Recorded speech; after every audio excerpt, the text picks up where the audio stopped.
Hello friends, welcome to study pre questions. Friends, आखिरकार वो दिन आ ही गया जिसका हम सबको बहुत ही बेसब्री से इंतज़ार था। आखिरकार जेएसएससी सीजीएल की वैकेंसी आ चुकी है और इसके बारे में हम डिटेल से जानेंगे कि कितनी सीटें हैं, क्या योग्यता है, कितना एज रहेगा, ये सब बातें और क्या क्या सब्जेक्ट है, ये सारी चीज़ें को हम डिटेल से देखेंगे। तो चलिए देखते हैं। तो पहला तो है इसका परीक्षा शुल्क, जो कि 1000 है। परीक्षा में छूट भी है। परीक्षा शुल्क में किसके लिए है? अनुसूचित जनजाति और अनुसूचित जाति के अभ्यर्थियों के लिए ये 250 रुपये है। आगे हम देखेंगे रिक्तियों का विवरण, जिसमें कि सहायक प्रशाखा पदाधिकारी, इसमें कितनी सीटें हैं? तो इसमें कुल 384 सीटें हैं, जिसमें कि अनारक्षित 163 है। उसके बाद अनुसूचित जनजाति के लिए 48 सीटें हैं, जिसमें कि 1 सीटें आदिम जनजाति के लिए सम्मिलित किया गया है। उसके बाद अनुसूचित जाति के लिए 51 सीटें हैं। अत्यंत पिछड़ा वर्ग के लिए 45 सीटें हैं और पिछड़ा वर्ग अनुसूचित 2 यानी कि BC 2 के लिए 39 सीटें हैं।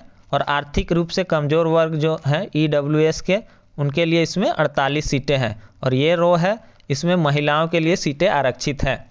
इसके अलावा भी खेलकूद, अंधापन, इन सब के लिए अलग से सीटों का बंटवारा किया गया है। उसके बाद अगला जो है कन्या सचिवालय सहायक, इसकी कुल सीटें हैं 322। इसमें किसके लिए कितना है? तो अनारक्षित के लिए 129 है, जनरल कोटा के लिए 129 सीट है। फिर अनुसूचित जनजाति के लिए 84 है, जिसमें कि 2 आदिम जनजाति के लिए है। अनुसूचित जाति के लिए 32 है। BC 1 के लिए 26 सीटें हैं और पिछड़ा वर्ग 2 BC 2 के लिए कितना है? 19 सीटें हैं और आर्थिक रूप से कमज़ोर वर्ग के लिए 32 सीटें हैं। उसके बाद तीसरा क्या है? प्रखंड आपूर्ति पदाधिकारी यानी कि ब्लॉक सप्लाई ऑफिसर BSO, इसके लिए कुल सीटें कितनी हैं?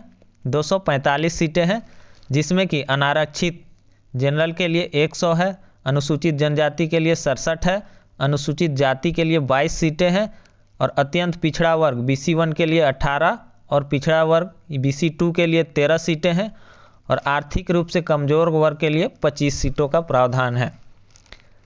अब चौथा पोस्ट है प्लानिंग असिस्टेंट। इसमें ज़्यादा सीट नहीं है, 5 सीटें हैं, जिसमें कि अनारक्षित के लिए 3 सीट है, अनुसूचित जनजाति के लिए 1 सीट है और अनुसूचित जाति और के लिए 0 सीटें हैं। अत्यंत पिछड़ा वर्ग BC 1 के लिए 1 सीट है और बाकी किसी के लिए सीटें नहीं हैं। इसमें ज़्यादा कुछ लिखा नहीं है, लिखा है कि सीटों की संख्या घट बढ़ सकती है, जैसा कि सब में रहता है। उसके बाद क्या है? पे स्केल है, वेतनमान सहायक प्रशाखा पदाधिकारी, इसका पे स्केल कितना है? पे मैट्रिक्स लेवल 7 के अनुसार कितना है?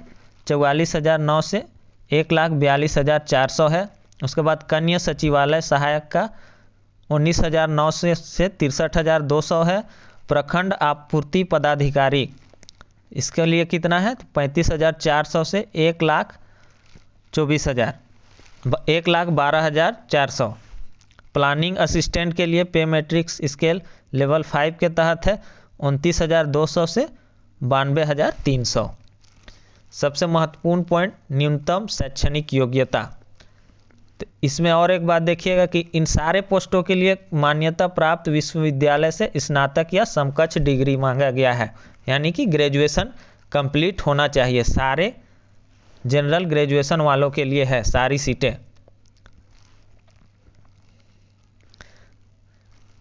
अभ्यर्थियों को आयोग में आवेदन प्राप्त होने की अंतिम तिथि तक स्नातक अथवा समकक्ष उत्तीर्ण होना अनिवार्य होगा। ये पॉइंट भी बहुत महत्वपूर्ण है। बहुत से लोग बोलते हैं कि अपीयरिंग वाले क्या सर फॉर्म भर सकते हैं? तो बिल्कुल नहीं। फॉर्म भरने की अंतिम तिथि तक आपको उत्तीर्ण होना अनिवार्य होगा। स्नातक या उसके समकक्ष जो भी डिग्री होगा वो आपको उत्तीर्ण होना अनिवार्य है। दूसरा नंबर में क्या है? उपर्युक्त अनिवार्य योग्यता के अतिरिक्त अभ्यर्थी को मैट्रिक की 10वीं कक्षा एवं इंटरमीडिएट 10+2 कक्षा झारखंड राज्य में अवस्थित मान्यता प्राप्त संस्थान से उत्तीर्ण होना अनिवार्य होगा। ये जो नया नियम बना है कि उसको मैट्रिक और इंटर झारखंड से देना होगा, तो वही इसमें किया है। तथा अभ्यर्थी को स्थानीय रीति रिवाज, भाषा एवं परिवेश का ज्ञान होना अनिवार्य है। ये भी लिखा गया है कि अभ्यर्थी को स्थानीय रीति रिवाज, भाषा एवं परिवेश का ज्ञान होना अनिवार्य है। अब पता नहीं इसके लिए वो कैसे पकड़ेगा, इसका डिटेल अब देखते हैं अगर कुछ दिया होगा।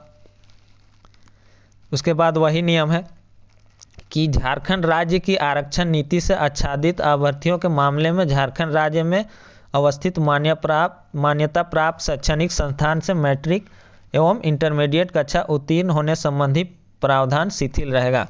यानी कि झारखंड में जो भी आरक्षण प्राप्त करते हैं उनके लिए ये मैट्रिक जो झारखंड से लिखा होना चाहिए और इंटर वो वाला मान्य नहीं है। यानी कि वो बाहर से भी लिखेगा और आरक्षण झारखंड में प्राप्त है तो वो फॉर्म भर सकता है। इसमें खेल कूद के लिए कोटा जो दिया है उसके लिए इसमें योग्यता दिया गया है इसमें।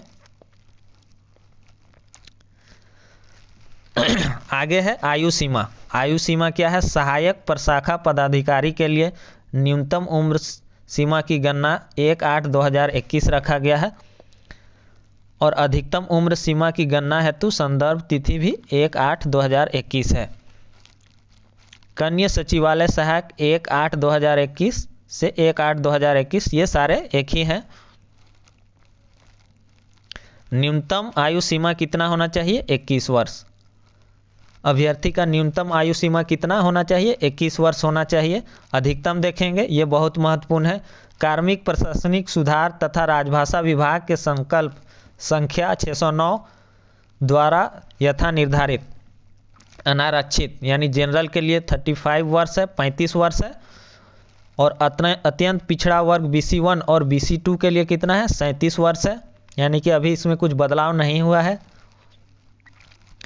महिला जो कि अनारक्षित अत्यंत पिछड़ा वर्ग BC1 और BC2 इनके लिए 38 वर्ष रखा गया है और अनुसूचित जनजाति और अनुसूचित जाति पुरुष एवं महिला दोनों के लिए कितना रखा गया है? तो 40 वर्ष रखा गया है। सॉरी।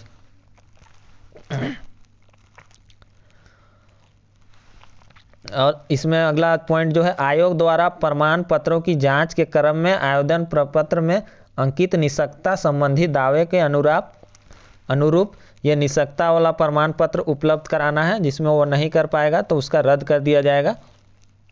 ये सब निष्पक्ष अभ्यर्थियों के लिए है।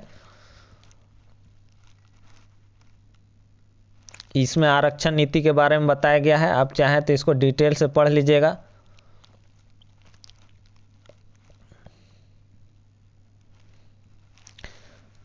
आरक्षण के बारे में क्या लिखा है? आरक्षण का दावा करने वाले अभ्यर्थियों हेतु स्थानीय निवासी प्रमाण पत्र। आरक्षण का दावा करने वाले सभी वर्गों के अभ्यर्थियों को कार्मिक प्रशासनिक सुधार तथा राजभाषा विभाग के पत्रांक इतना द्वारा निर्धारित प्रपत्र में अनुमंडल पदाधिकारी के स्तर पर 2/6/2016 तथा इसके पश्चात निर्गत स्थानीय निवासी प्रमाण पत्र मान्य होगा। 2/6/2016 से बाद का स्थानीय इसमें बनवाना होगा। किससे? अनुमंडल पदाधिकारी स्तर पे जो बनता है निवासीय उसको बनवाना होगा, जो कि 2/6/2016 से बाद का होना चाहिए। फिर क्या बोलता है? या कार्मिक प्रशासनिक सुधार तथा राजभाषा विभाग पत्रांक इतना द्वारा निर्धारित पत्र अथवा उसके पश्चात 19/7/2019 को अथवा उसके पश्चात अंचल अधिकारी के स्तर पर निर्गत। अगर 19/7/2019 के बाद का है और अंचल अधिकारी के स्तर पर भी बना हुआ स्थानीय निवास प्रमाण पत्र है तो वो भी मान्य होगा। लेकिन कब? वो 19/7/2019 के बाद का होगा, तभी अंचल अधिकारी वाला भी स्थानीय निवास प्रमाण पत्र काम करेगा। 19/7/2019 के पूर्व अंचल अधिकारी के स्तर पर निर्गत स्थानीय निवासी प्रमाण पत्र मान्य नहीं होगा। वही चीज़ को कहा है कि इससे पहले 19/7 से पहले अंचल अधिकारी वाला काम नहीं करेगा। और 2/6/2016 उससे पहले का कोई भी स्थानीय निवासी प्रमाण पत्र काम नहीं करेगा। जाति प्रमाण पत्र के बारे में देखते हैं। झारखंड राज्य के अनुसूचित जाति अनुसूचित जनजाति के संदर्भ में जिला अनुमंडल के उपायुक्त अनुमंडल पदाधिकारी के स्तर से निर्गत जाति प्रमाण पत्र जिसका मानक प्रपत्र प्रशिष्ट 1 पर आधारित है। यानी कि अनुसूचित जाति और जनजाति का जो जिला या अनुमंडल के उपायुक्त या अनुमंडल पदाधिकारी के स्तर पर बनता है वो मान्य होगा। इसके लिए भी शायद कोई डेट दिया है। कार्मिक प्रशासनिक सुधार तथा राजभाषा विभाग के पत्रांक इतना द्वारा निर्धारित पत्रों में 25/2/2019 को अथवा उसके पश्चात अंचल अधिकारी के स्तर से निर्गत। अच्छा, 25/2/2019 के बाद का अगर अंचल अधिकारी के स्तर का भी जाति प्रमाण पत्र है, वो भी अगर बना हुआ है तो भी वो मान्य होगा। झारखंड राज्य के अत्यंत पिछड़ा वर्ग के लिए अनुसूचित 1 और अनुसूचित 2 के संदर्भ में दिनांक इतना को अथवा इसके पश्चात उपायुक्त अथवा अनुमंडल पदाधिकारी के स्तर से निर्गत गैर क्रीमी लेयर जाति प्रमाण पत्र जिसका मानक प्रपत्र इतना आधारित है, किंतु जाति प्रमाण पत्र की वैधता समाप्त होने की स्थिति में संबंधित अभ्यर्थियों को कार्मिक प्रशासनिक सुधार तथा राजभाषा के पत्रांक दिनांक इतना के अधीन 15 गैर क्रीमी लेयर स्वघोषणा पत्र समर्पित करना होगा। इसके अलावा क्या है कि कार्मिक प्रशासनिक सुधार तथा राजभाषा विभाग के पत्रांक इतना 25/2/2019 के आलोक में दिनांक 25/2/2019 को अथवा उसके पश्चात अंचल अधिकारी के स्तर से निर्गत, ये BC1 BC2 के लिए बोल रहा है कि 25 फरवरी 2019 या उसके बाद का अगर अंचल अधिकारी के स्तर का भी अगर आपके पास जाति प्रमाण पत्र है तो वो भी मान्य होगा। उसके बाद आर्थिक रूप से कमज़ोर नागरिकों के लिए जो बनता है इसमें वही दिया गया है। उसमें क्या है कि दिनांक 25/2/2019 के पूर्व अंचलाधिकारी के स्तर से निर्गत अथा प्रशिष्ट में अंकित प्रपत्र से भिन्न प्रपत्र में अंचल अधिकारी से के स्तर के निर्गत जाति प्रमाण पत्र आय एवं संपत्ति प्रमाण पत्र मान्य नहीं होगा। यानी कि 25/2/2019 से पहले का ये नहीं होगा जो भी आय प्रमाण पत्र बनेगा। इसमें जितने भी आप उनको डिटेल से देख लीजिएगा, हम जो जो ज़रूरी बातें हैं उनको हम बता देते हैं। ऑनलाइन आवेदन के लिए महत्वपूर्ण कौन कौन से निर्देश दिए गए हैं। आवेदन पत्र को भरने के पूर्व अभ्यर्थी विज्ञापन एवं उसको डाउनलोड कर ले, विवरणिका को शर्तों के अनुसार आवेदन पत्र में सूचना अंकित करें। ये सब क्या, आवेदन भरने के पूर्व अपने फोटो एवं हस्ताक्षर का स्कैन प्रति अपने साथ भी रखें। सभी प्रमाण पत्रों को ध्यानपूर्वक देख लें। नाम, पता, पिता का नाम, ये सब सारे वही है, स्पेलिंग सब वही सब देखना है, ये सब वही है। कहाँ से भरना है इसमें बताया है, फोटो वोटो के बारे में बताया है। दिनांक 19/2/2022 के 11 बजे पूर्वाह्न से 21/2/2022 की मध्य रात्रि तक ऑनलाइन आवेदन पत्र में अभ्यर्थी का नाम, जन्म तिथि, ईमेल आईडी और मोबाइल संख्या को छोड़कर किसी भी अशुद्ध प्रविष्टि को संशोधित करने के लिए पुनः लिंक उपलब्ध कराई जाएगी। तो बाद में इसमें लिंक भी देगा।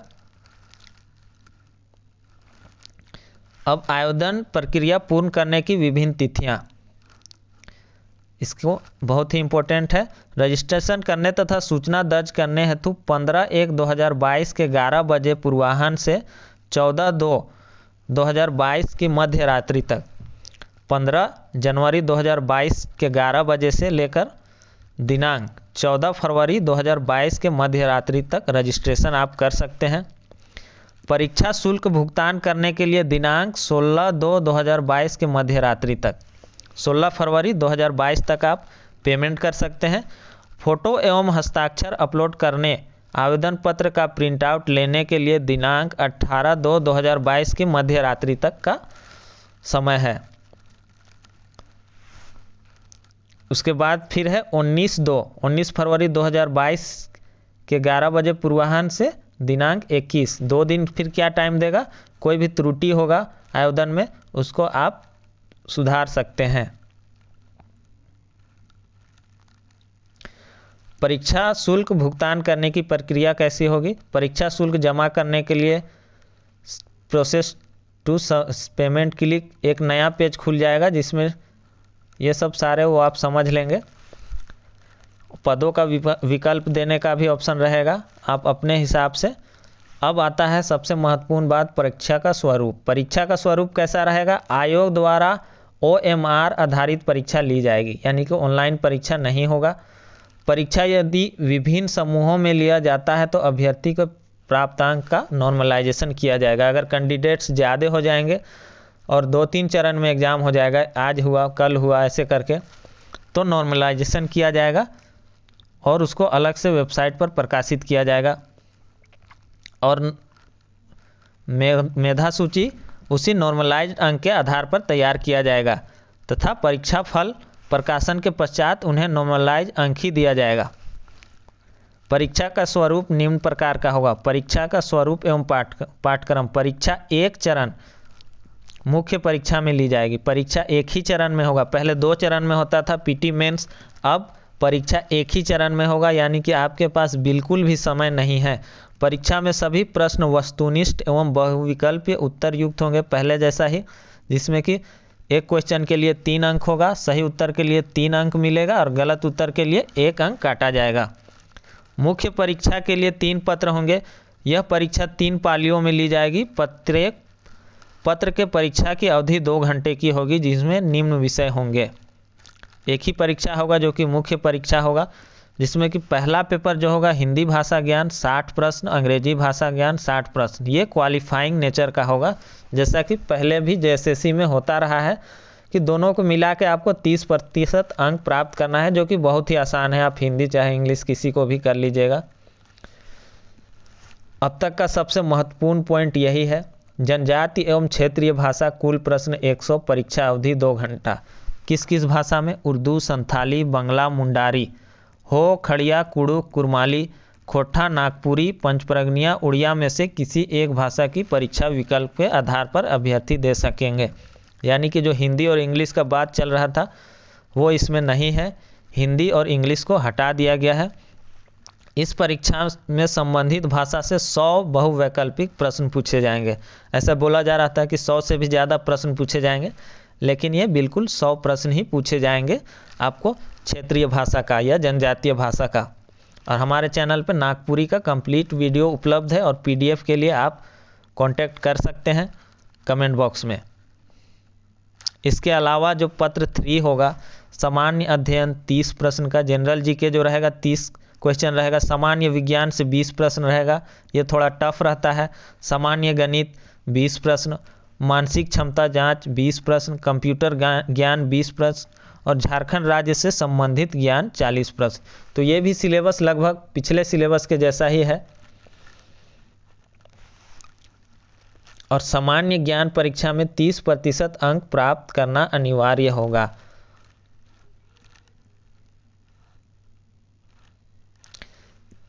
पत्र 1 भाषा ज्ञान में तो 30% आपको लाना ही है कम से कम, इससे कम वाले अभ्यर्थी नियुक्ति के लिए असफल हो जाएंगे। पत्र 2 और पत्र 3 का मूल्यांकन नहीं किया जाएगा, यानी कि जो पहला में ही फेल हो जाएगा उसको पत्र 2 और 3 का मूल्यांकन नहीं किया जाएगा। इसी तरह चिन्हित क्षेत्रीय जनजातीय भाषा पत्र 2 में से 30% से कम अंक प्राप्त करने वाले अभ्यर्थियों को के प्रश्न पत्र 3 का मूल्यांकन नहीं किया जाएगा। यानी कि आपको जो लैंग्वेज वाला पेपर है उसमें भी कम से कम 30% अंक लाना बहुत ज़रूरी है, नहीं तो आपका जो तीसरा जो जनरल नॉलेज का पेपर है उसका मूल्यांकन नहीं होगा। यानी कि 30% मिनिमम सब में लाना है। मुख्य परीक्षा का पाठ्यक्रम है, उसमें हिंदी अनुच्छेद ये सब बाद में हम देखेंगे डिटेल से। एक एक सब्जेक्ट का क्या क्या सिलेबस है सबको हम डिटेल से देखेंगे बाद में। और जो भी जानकारी छूट रहा है इसमें नागपुरी का दिया हुआ क्या क्या पढ़ना है, लगभग जो भी सिलेबस है वो पुराना ही सिलेबस है, इसलिए सिलेबस के बारे में आप चिंता ना करें। तो फ्रेंड्स, बाकी जो भी अपडेट होगा हम आपको ज़रूर बताएंगे। और चैनल पर नए हैं तो चैनल को सब्सक्राइब करें और वीडियो को ज़्यादा से ज़्यादा शेयर करें। Thanks for watching.